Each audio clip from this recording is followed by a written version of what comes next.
Okay, guys. What we're going to do is a lot of people have been asking, how they can actually do no-gi, judo style throws, sambo throws, so on and so forth. I'm going to basically run you guys through some of my basic maneuvers that I like to do. A lot of times we have Pat Dottie. He's one of the upcoming professional fighters. He's a victim for today. And a lot of times, what I personally like to do is I like to lead you with my jab, so I can get in with the clinch and basically work from there. There are three basic throws that I like to work with, and most of the judo purists are probably going to say that's not that throw. I says, well, that's great because he's not wearing a gi. Okay, so we're classifying this as closely as possible. Now, Pat is a southpaw. We can technically set this up in many different ways.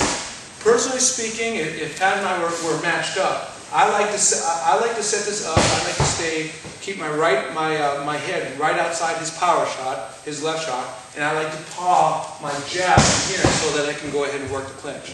That's what I personally like to do. How you guys do it, I don't care. But from right here, I'm definitely scared of that power shot. He's definitely scared of my power shot. So what we're doing is we're playing in this game of angles. Okay. So from right here, what I tend to do is I keep tight, paw right up in here. See if I can keep this angle. Boom.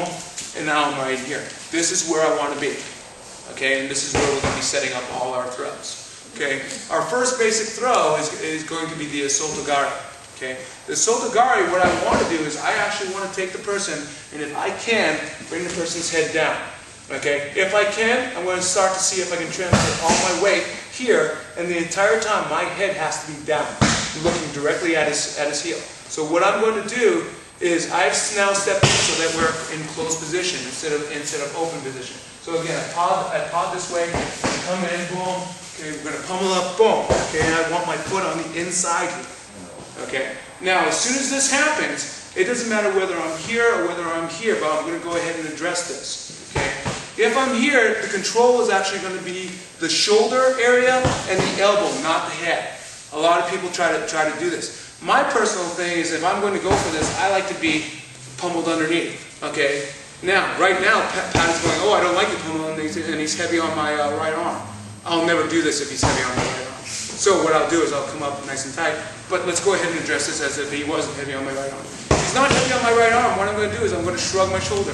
My right shoulder is going to go ahead and come up, rotate, and I'm going to see if my hand can come up and find this hip. Okay? So, from right here, I'm going to pummel, boom, okay, and I'm going to shrug my shoulder and find this hip. As soon as I'm here, I'm going to drive this way, perpendicular to his foot. His foot's traveling this way, I'm going to travel 90 degrees this way. Okay, so from right in here, all I'm going to do is I'm going to take a nice little step outside of his foot. Again, looking down. Boom. And as soon as I'm here,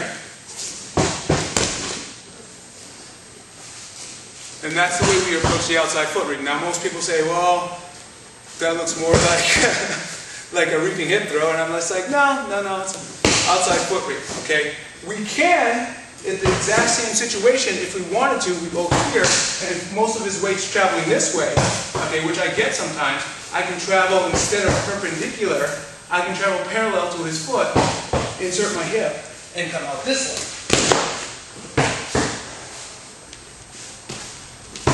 Okay. The same leverage right in here, if I decide I'm going to go with the head, what I'm going to do is I'm going to take my hand and I'm going to come and try to cinch this shoulder right nice and tight. Most people think they're going to do a head lock.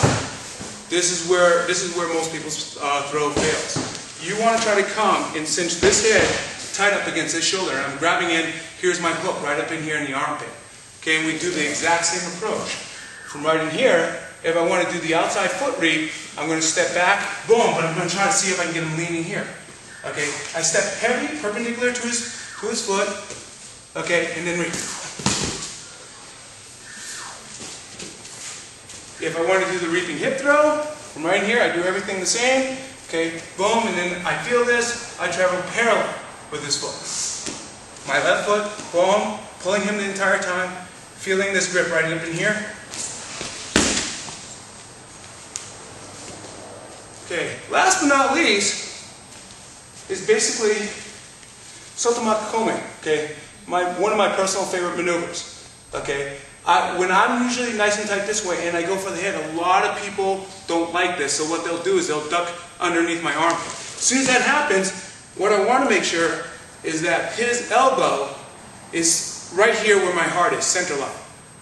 Okay, and I'm going to come nice and tight, taking my elbow, cinching it nice and tight in here, controlling his elbow. That is the key. My rear foot is going to slide up, okay, back, and now suddenly I'm just going to drop. Up and away from his body. If I land on top of him, I get thrown. So again, from right in here, everything else is the same.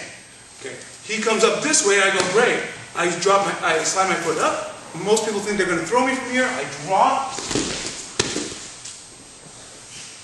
and fall away.